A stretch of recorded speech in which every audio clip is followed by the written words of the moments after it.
সাংবাদিক নির্যাতনের মামলায় কুড়িগ্রামের সাবেক জেলা প্রশাসক সুলতানা পারভীনকে কারাগারে পাঠানোর আদেশ দিয়েছেন আদালত। মঙ্গলবার ২ সেপ্টেম্বর বিকেলে কুড়িগ্রাম জেলা ও দায়রা জজ আদালতের বিচারক ইসমত আরা বেগম জামিনের আবেদন নামঞ্জুর করে তাকে কারাগারে পাঠানোর আদেশ দেন। এর আগে বেলা ১১টায় সুলতানা পারভীন জেলা ও দায়রা জজ আদালতে হাজিরা দিতে আসেন। আদালতে রাষ্ট্রপক্ষের আইনজীবী হিসেবে ছিলেন কুড়িগ্রাম জেলা public prosecutor advocate Mohammad Bazlur Rashid ও অ্যাডভোকেট আজিজার রহমান দুলু। আসামি পক্ষের আইনজীবী ছিলেন অ্যাডভোকেট ফখরুল ইসলাম।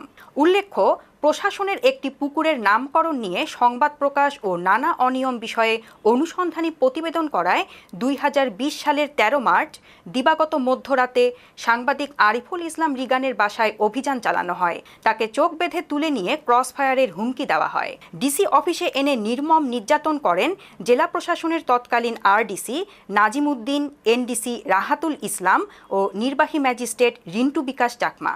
এরপর আরিফের বিরুদ্ধে আধা বোতল মদ ও ১৫০ গ্রাম গাঁজা পাওয়ার অভিযোগ এনে ওই রাতেই তাকে ১ বছরের কারাদণ্ড দিয়ে জেলে পাঠানো হয়। কারামুক্ত হয়ে এ ঘটনায় সাংবাদিক আরিফুল ইসলাম জেলা ও দায়রা জজ আদালতে মামলা করেন।